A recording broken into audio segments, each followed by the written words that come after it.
വീണ്ടും ഒരു ഇടവേളയ്ക്ക് ശേഷം ബംഗാളിലെ ബ്രിഗേഡ് പരേഡ് ഗ്രൗണ്ട് ചുവന്ന് തുടുത്തിരിക്കുകയാണ്. നിങ്ങളിപ്പോൾ സ്ക്രീനിൽ കാണുന്ന ദൃശ്യങ്ങൾ ബംഗാളിലെ ബ്രിഗേഡ് പരേഡ് ഗ്രൗണ്ടിൽ കഴിഞ്ഞ ദിവസം നടന്ന CPM-ന്റെയും വർഗ ബഹുജന സംഘടനകളുടെയും റാലിയുടെ ദൃശ്യങ്ങളാണ്. ആ റാലിയുടെ വലിപ്പവും അതിലെ ജനപങ്കാളിത്തവും ഒക്കെ തന്നെ ആ ദൃശ്യങ്ങളിൽ നിന്നും വളരെ വ്യക്തമാണ്. CPM-ന് പുറമെ CITU, Kisan Sabha, all India agricultural workers union, അതോടൊപ്പം ചേരി നിവാസികളുടെ സംഘടന CPM രൂപീകരിച്ച ബസ്തി ഉന്നയൻ സമിതി എന്നിവരുടെ നേതൃത്വത്തിലായിരുന്നു മോദി സർക്കാരിനെതിരെയും മമതാ സർക്കാരിനെതിരെയും ബംഗാളിൽ വലിയ തോതിൽ ജനരോഷം ബ്രിഗേഡ് പരേഡ് ഗ്രൗണ്ടിൽ ചെങ്കൊടികളുടെ ഒരു സമ്മേളനമായി മാറിയത്.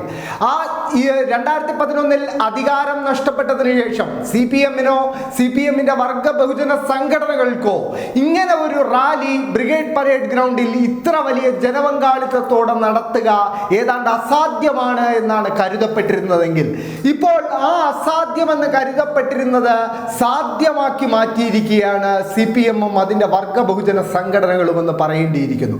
ഇതിനു മുമ്പ് 2024 ജനുവരിയിൽ DYFIയുടെ നേതൃത്വത്തിൽ DYFIയുടെ സംസ്ഥാന അധ്യക്ഷ മീനാക്ഷി മുഖർജി ഒരു റാലി ഇതേ തരത്തിൽ വലിയ ജനപങ്കാളിത്തത്തോടെ ബ്രിഗേഡ് പരേഡ് ഗ്രൗണ്ടിൽ സംഘടിപ്പിച്ചിരുന്നു. അത് ഇൻസാഫ് റാലി എന്നായിരുന്നു അറിയപ്പെട്ടത്.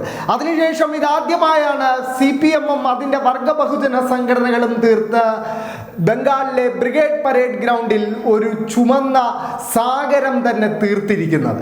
ഇത്ര വലിയൊരു തിരിച്ചുവരവിലേക്ക് ബംഗാളിലെ CPM-നെ നയിക്കുന്നതിൽ ബംഗാളിലെ DYFIക്കും SFIക്കും വലിയ പങ്കുണ്ട് എന്ന് പറയേണ്ടിയിരിക്കുന്നു. കാരണം കഴിഞ്ഞ വർഷം നടന്ന ലോക്സഭാ തെരഞ്ഞെടുപ്പിൽ CPM-ന്റെ ഒരു തിരിച്ചുവരവിൻ്റെ സാധ്യത ചില മണ്ഡലങ്ങളിലെ ഫലസൂചനകൾ നൽകുന്നുണ്ടായിരുന്നു. അതിൽ ഏറ്റവും പ്രധാനപ്പെട്ട ഫലസൂചന പുറത്തു വന്നത് മുർഷിദാബാദ് ലോക്സഭാ മണ്ഡലത്തിലായിരുന്നു. കഴിഞ്ഞ കുറച്ച് കാലങ്ങളായി ബംഗാളിലെ നിയമസഭാ ലോക്സഭാ പോരാട്ടങ്ങളെല്ലാം തന്നെ തൃണമൂൽ കോൺഗ്രസ് വേഴ്സസ് BJP എന്ന നിലയിലേക്ക് ഒരു സമവാക്യത്തിലേക്ക് മാറിയിരുന്നു. എന്നാൽ എന്നിട്ടു പോലും മുർഷിദാബാദിൽ ഇത്തവണ ലോക്സഭാ തെരഞ്ഞെടുപ്പിൽ 2024 ലോക്സഭാ തെരഞ്ഞെടുപ്പിൽ തൃണമൂൽ കോൺഗ്രസ് വിജയിച്ചുവെങ്കിൽ പോലും രണ്ടാം സ്ഥാനത്ത് BJPയെ പിന്തള്ളിയെത്താൻ CPM-ന് സാധിച്ചിരുന്നു. വിജയിച്ച തൃണമൂൽ കോൺഗ്രസ് 44.27% വോട്ട് വിഹിതം സ്വന്തമാക്കിയപ്പോൾ CPM സ്ഥാനാർത്ഥിയായ സംസ്ഥാന സെക്രട്ടറി MD സലീം 33.62% വോട്ട്, അതായത് 5 ലക്ഷത്തിലേറെ വോട്ട് സ്വന്തം പെട്ടിയിലാക്കി CPM-ന്റെ കരുത്ത് തെളിയിച്ചു എന്ന് പറയേണ്ടിയിരിക്കുന്നു.